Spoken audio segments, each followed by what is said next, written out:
Coach Levar Woods, how you doing, man? I'm great. How are you? Good to go. There I am. I'm There you good. are. 1 second, I'm going to spotlight your screen so everyone can see you. Good morning, everyone. I believe as you were joining the group, I gave you recording privileges. If not, please speak up or drop me a note in the chat.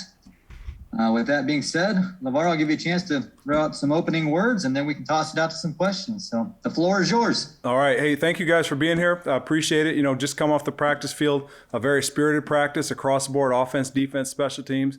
A lot of good work going on out there today. So everyone's pretty excited about this upcoming game this weekend. In regards to special teams, feel good about the way we've been punting the ball, the way we've been kicking the ball. Some young guys have stepped up in the absence of some more veteran players, so that's been fun to watch, fun to see. Still working, and a long way to go with that, but just happy with kind of how everything's going. And another great challenge, another great opportunity coming up this weekend with Minnesota. They're a great special teams outfit across the board, and we've got a great challenge on our hands. Any questions you guys have, happy to answer. You got it, Coach. The first question this morning is from Scott Dockman. Hey, Levar, how are you? I'm great, Scott. How are you? I'm doing great. Wanted to ask you about your gunners, and you've had earlier in the season you had Terry and Ivo, and they both were made All-American caliber at that position. How has that affected you now that they've been both hurt, and who are you looking at to kind of fill that role, especially on the punt team? Yeah, no, exactly. I think you hit the nail on the head, right? With those guys being out the last game, it's certainly changed, right? But this is November football. This is Big Ten football. This is also Iowa football. So it's next man up. And I think Cooper DeJean's done a good job with the one time he's been out there. Same thing with Xavier Williams. Both those guys have done an excellent job out there. Those are the kind of the guys we're leaning on right now. But there's also other guys out there with Arlen Bruce has been in the game as well and done a good job for us. Not only the past couple weeks, but in weeks past as well. We've been using him as a gunner as well, and I think happy with how those guys are performing, and looking forward to getting Terry and Ivory back. Levar, the next question is from John Stepping.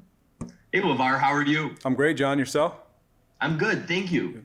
So you were talking during the bye week about how much Terry loved doing that special teams work, and now he's had to go a couple of weeks without being able to do that. Is he just chomping on the bit here to be gunning again? It's funny you say that because I actually talked to them today, kind of in the middle of the practice, and he's definitely anxious. There's no doubt about it. And Terry's an awesome kid, as you guys know, and got a chance to know. Great energy about him. He's a great teammate as well, and I think everyone's anxious to get Terry back, but he is definitely chomping at the bit. The next question from David Eichholt. Levar, appreciate you doing this. Hope you're doing well. I think heading into this season, you said that if Caleb Shudak didn't come back, that you would cry. And now you've kind of gotten to see him in that full-time starter role. I mean, just how has it been for you to kind of watch Caleb, who's been in the program for so long, really get this opportunity and really has made the most of it? Yeah, I appreciate the question, David. And, in regards to Caleb Shudak, and my comments about that, I mean, those are genuine. That's how I feel about Caleb as a person. Less about as a player, but more as a person. And I think he's just a great human being, a great young man with a very bright future ahead of him, whatever he decides to do. But he's been, been happy with how he's been performing, been happy with how he's been leading. Caleb isn't the most boisterous guy or the loudest guy, but definitely happy with how he's been doing. And he's great for our room. He's great for our football team, as a teammate as well. And it's just been fun watching him. I think we're all getting a chance to watch him right now, and looking forward to seeing him, doing well here this weekend and in the future as well. The next question this morning from Chad Leistico.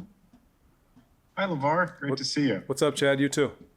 I do have a special teams question, so I'm going to get in the queue again later. So It's going to be a good one, I promise. But okay. I wanted to ask you about Keegan Johnson. I know you're really instrumental in his recruitment, and I was just kind of curious, kind of what kind of bonds clicked for you guys that you were able to secure him, out of Nebraska's backyard. Obviously, a big-time receiver and doing some good things this year. Yeah, Keegan's another great kid, that we have here, and it's been a lot of fun to see his maturation throughout the season. Starting in camp, actually back in spring when he first came here. Then you get into fall camp, and now I think we're all getting ready to see the Keegan Johnson that we all know and love, right, on the football field. But he's a great kid, comes from a great program at Bellevue West with Coach Huffman over there. Is also instrumental in helping us get him here. And then Coach Copeland did a tremendous job position recruiting him. And I think that, as far as Keegan, he's got a great family, great father in Clester. His mom and siblings as well. Comes from a football background, so that definitely helps. He's got a couple older brothers that have been doing it, and so he's been able to watch them and kind of see their challenges, their struggles growing up, and then how they parlayed that into being great football players. I think Keegan's taken advantage of those opportunities. But I don't want to speak for offense or anything like that. But what I'm seeing on the sideline, and you guys see, up in the stands, I think we're all very happy with where Keegan's at and where he's trending and where he's going. Now the future is very bright for him as well. The next question from Scott Dockerman. Levar, it seems like at punter this year in the Big Ten, I've never seen a year where you've had so many great punters. I mean, their numbers, the way they're kicking the ball, I think almost all of them, or half of them, could probably end up, competing in the NFL at that position. But obviously, Torrey's at or near the top of the list. If there was someone on this call who has to make make a case for him to be an All-American punter, how would you assess that? And you think he's better than the rest of the Big Ten? I tell Torrey all the time that I feel like he's the best punter in the country, and I don't think I'm misspeaking when I say that. When I see the guy every day, or we've all seen him every day, and his journey is not finished by any means. He's just really getting started and really getting going, and you guys are getting to see some of the byproduct of that. But I also feel like there's plenty of work out there for him, and I think there's some shots out there that he would like to have back. I'm sure of it. But moving forward, I think what's most important is him just continue to improve, and less about comparing other people and this and that. But really, what can you do with your abilities? What can you do with your opportunities? And that's what he's focused on. That's what I'm focused on as his coach. Less of the comparison game. But I will tell you, it's hard for me to believe there's a better punter out there. I know there's some people that are punting in different elements, different conditions. Not much wind. Altitude changes, things like that affect ball flights and whatnot. And you see some of these gaudy numbers from different conferences. But I think if you're punting in the Big Ten and you're punting in the conditions, like the wind changes from quarter to quarter in our conference, and just seeing that, I think you see that on game day. You watch Torrey go out in between TV breaks to see has the wind changed, has it adjusted. And those are things that are not easy things to do for a punter or a kicker. It's like playing golf. Your shot gets changed, your shot gets moved, and you're planning on hitting one line. All of a sudden, the wind changed. I mean, that affects ball flight. But all that being said, I mean, this is a tough conference. This is a very competitive conference in regards to special teams, and I think Torrey's right at the top of the list. The next question this morning from John Steppe. I've heard a lot about the competitiveness of some of your specialists, whether it's with ping pong, whether it's with the rock, paper, scissors. Is that something that you've tried to instill, or did that kind of just come naturally? And how did that all start? These guys are insane. Okay, they're insane in regards to how they compete in everything. Okay, I'll tell you right. We start our position meeting off when we're watching the practice film. It starts off with rock, paper, scissors. Right? Who gets to go first? Who gets to watch their clips first? Sometimes someone will concede. No, I'll let you go first. But they're incredibly competitive. I think Keith Duncan had a lot to do with that when he was here. And, Keith and Caleb competing all the time. I think that the way they operate and the way they practice, it's insane, right? All the little side bets that they have, the little side jokes, little side competitions they have. Who can put the ball in the bucket, punting on in indoors. He and Ryan are always competing on that. The kickers are always kicking off of where they're placing the ball in kickoff coverage. I think it's been very good for them as far as helping, knowing that they're always competing, always pushing to be their best. But it's also been really good for our football team in regards to how they compete, how they carry themselves, and it's not just football. Right? They do this in everything. So it's kind of funny. If you guys ever saw our meeting room, they're always betting. They have fines that they have, a little fine system, a little kangaroo court fine system, and they're constantly betting each other back and forth. I'll bet you 2 fines on this kick or this and that. So it's fun to watch. It's like I said, it's a lot of parallels to golf, right? When you're playing golf and you're playing with your buddies and you want to compete, who has the biggest drive, who can make this putt, all that. That's how those guys operate every day. Next question from Chad Leistko. So Torrey Taylor needs 879 punting yards the rest of the season to set the school record for punt yardage in a season. So if you do the math, it's about 20 punts for him, maybe a little less. He's averaging 6.5 a game, so he's on pace. What is kind of your reaction to the it's probably a plus minus thing, right? I'm kind of curious what your thoughts are. Yeah, that he could be the all-time punt leader. How could you possibly even look at that? That's something I wouldn't even think about. And I think Torrey's the same way. Like personally, I've never looked at total yardage in punt. I always look at the average and the net. Where are the balls down? Where's the punt direction? That's what I'm always looking at. Never even thought about looking at total yardage, but it goes back to just whatever happens with Torrey happens in regards to the season. I think everyone's focused on day by day, game by game, and just trying to be the best they possibly can. If you ever talk to Torrey, individually, you talk to him post game or something like that. There's not a person that's more critical on themselves than Torrey Taylor. There's times if he doesn't put the ball on the one, like he is furious with himself. And he's always talking about his teammates. I let my team down. I can help my team here. That to me serves a good reminder as a great teammate. I think our room is like that. I think there's a lot of guys on our team like that. They're team based. So, but as far as the yardage, all that, wouldn't even think about that. So. Well, maybe if I could just follow up quick. Sure. Maybe how is he handling the volume? I guess because it's a high volume of punts he's made this year. I think he's handling it well. We monitor it in practice, so we're not hitting too many shots or too many shots we don't need to hit, and just trying to keep him on track in regards to that. But feel good about the way he's practiced. Had a great practice yesterday, another great practice today. So we're looking forward to putting that on the field on Saturday. The next question from Tom Kakert. Hey, Levar. Good to see you. What's up, Tom? Wanted to ask you about Cooper and kind of his role that he's kind of got on the field. Are you guys going to try and keep him at 4 games and under because he's played in 2, and you've got more than that left? And what kind of jumps out about him as a player? Yeah, in regards to how many games, I think we're all playing for right now and trying to win games. So. If Cooper's the best guy, then he'll be in there and playing, throughout the duration. And he's a competitor, so my guess is he wants to play. We haven't really even talked about the red shirt thing, anything like that.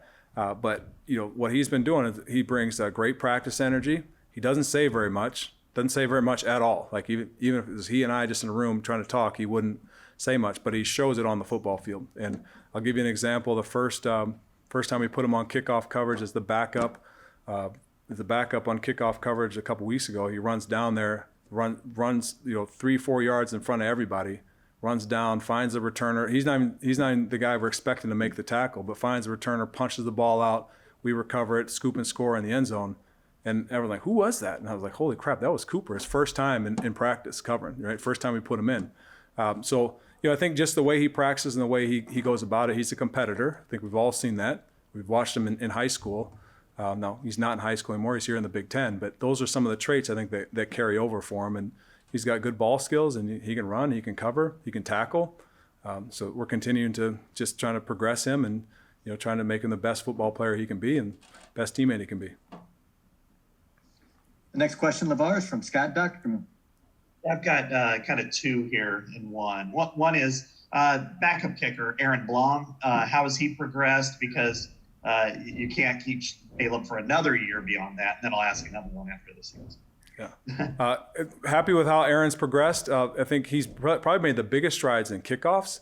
The way he's been kicking off, and that's been fun to see. He's been finally gotten his stroke down as far as field goals go, and I think he's made a big jump here since fall camp till now. So happy with his progression. Feel good about that. And also, Lucas Amaya is here as well. Lefty kicker, and he's done a really good job all week. He's been servicing as the kicker that we're expecting to see against against Minnesota, who's left-footed, and he's done a great job kickoffs, and he's had a really good week, and feel good about him trending the right way in field goals as well. So I think we have two guys that are doing well and trying to help their teammates as best as they can. Okay. The second one is just for clarification purposes, with Torrey being as old as he is and obviously 3 years out of high school, how does that impact maybe a decision that he might have to make next month or in January. If he is able to go to the next level, would he be able to? Do you see him as either a draft pick or a guy who's going to make a roster? Yeah, I think that's water that a bridge that we'll cross when we get to it. I haven't seen that, or I don't know that his mind is in that spot. My mind's not in that spot. But whatever is best for Torrey as the player and best for his family, that's what we'll do. And that's how we'll advise him. But right now, I don't think he's focused on that. I'm not focused on it. It's certainly something that's out there because he's a very talented player. I also haven't been fielding a bunch of calls about all that stuff either. So it's really not in our mindset, not in our the front of our mind right now. We're focused on trying to win this game and trying to win each game the rest of the way through, and we'll cross that bridge when we get to it. Okay, thanks. Yep. Levar, the next question from Steve Batterson. Hey, Levar. How you doing, Steve? Good. My question's about Charlie Jones and just the effectiveness that he has as both a kick and punt returner, and how difficult is that to be good at both areas?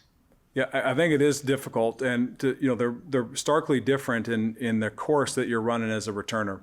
And I think Charlie's done a great job. I feel good having Charlie back there. I think we all do. I think we're all, there's a play waiting to happen every time Charlie's back there, and he's definitely an exciting player, a guy that we're glad to have here on our team, and I think he's really made his mark in regards to that. I also think Charlie's a good receiver, and I think we've all kind of started to see that this year.